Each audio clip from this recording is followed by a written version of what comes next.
Hi,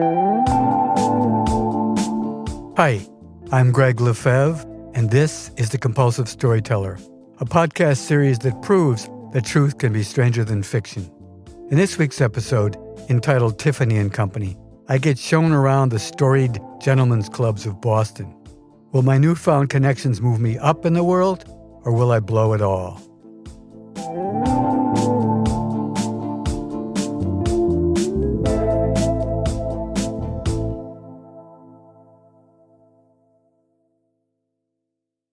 Tiffany Company.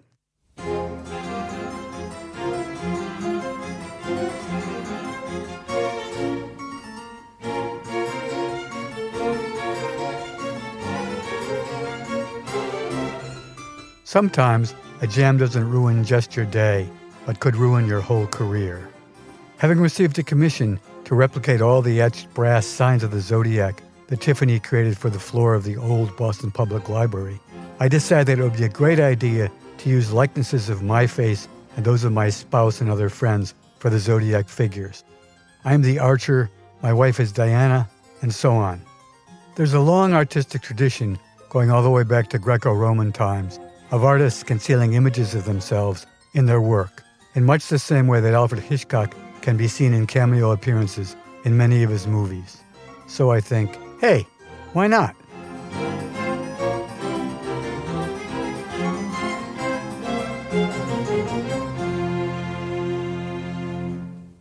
But let me stop here to share the backstory of how I got this job and into trouble in the first place.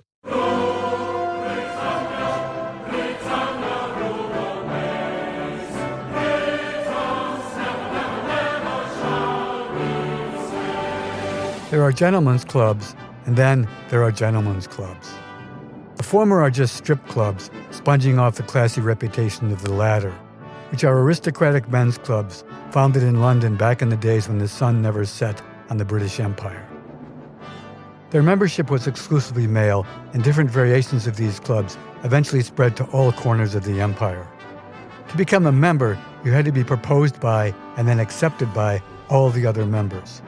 Many clubs had, and still have, a system of voting secretly, whereby the members place a white ball or a black ball into a closed container. A white ball is a vote of support, and a black ball is a sign of opposition. Hence the concept of being blackballed. It only takes a single secret black ball to be rejected. This secret and unanimous voting system allows such clubs to remain the bastions of the Anglo-Saxon ruling class that they still are today. There's a classic funny story about a British gentleman who sits down in a big overstuffed cracked leather chair one morning in the reading room of his club, all mahogany panels and old books and traditional oil paintings. He tugs on the embroidered cord that hangs down from the ceiling above to call for service. When a formally attired attendant arrives, the old gentleman announces, "James, I just want you to know that I won't be drinking today." Before leaving, James replies, "Please feel free to ring again, sir, should you decide not to have another."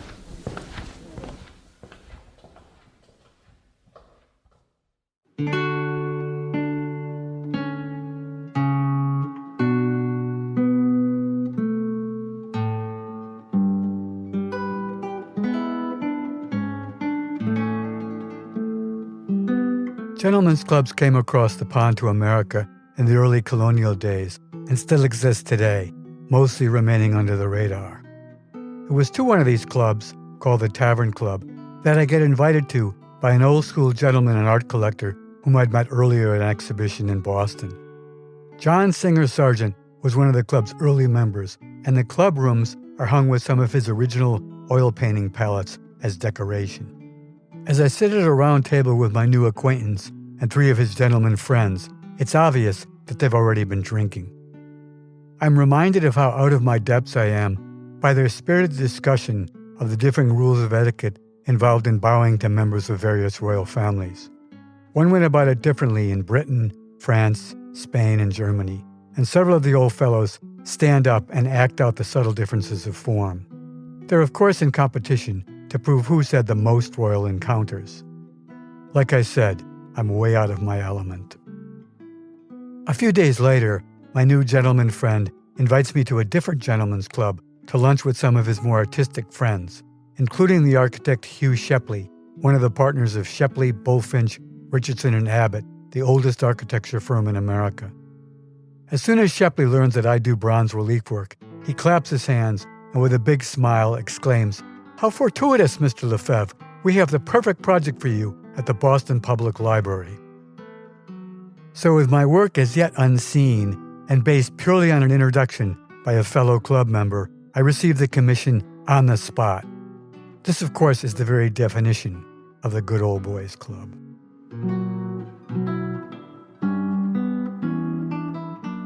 The job consists of replicating all the different etched brass signs of the zodiac that Tiffany Studio had created in the 1850s for the front floor of the then new Boston Public Library. Over the next century and a half, several 100 million people have walked across these embedments as they enter the library, and the brass is worn so thin that it's beginning to peel up in places. My charge is to enter the library after hours and make exact tracings of the outlines of the zodiac insets along with other text and decorative images in the floor. The problem for me is that all of the etched line work has long since worn off the brass, except for the corner of one piece that is under the edge of the entry guard's desk. So from this small example, I learn about the weight and style of the etched line work, but I'm still unable to discover precisely what all the zodiac figures and faces looked like. This is the point at which I have my supposedly brilliant idea to use the faces of my friends, family, and myself.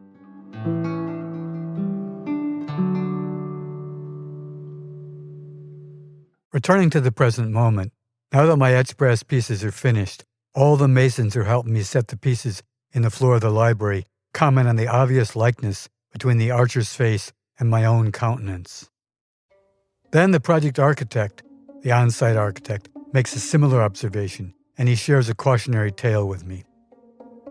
The architects of the original library building, the illustrious New York firm of McKim, Mead, and White, had a series of all the names of the great philosophers, artists, and religious figures of the ages carved into the niches beneath the library's front facade's 10 arched windows. Moses, Aristotle, Spinoza, Van Dyck, all the way to Zeno. Somehow, Henry Ford also made the cut. When a Boston Globe reporter first looked at the facade, he was curious why the different names were spaced so unevenly. They weren't in any kind of order, alphabetical or chronological. Then he figured out the puzzle, as reporters are known to do. He noticed that if you read the letters in one section of the carved text vertically, they spelled out McKim, Mead, and White. His subsequent article about his discovery prompted the library's board of directors to demand that the firm cover the cost of replacing those sections of the granite facade before they received their final payment. I have yet to receive my final payment, and needless to say, I'm now completely freaked out by the prospect of what will happen when my little stunt is discovered. The associate architect then adds, "Well, if you don't want to do them over and you do want to get your final payment, I suggest that you keep all of this to yourself and hope for the best." Once again, I relearned a lesson from previous commissions. Never miss an opportunity to keep your mouth shut. As luck would have it, none of the commissioners ever noticed a thing about my transformations of the Zodiac's faces. Ah, the good old boys network at its finest.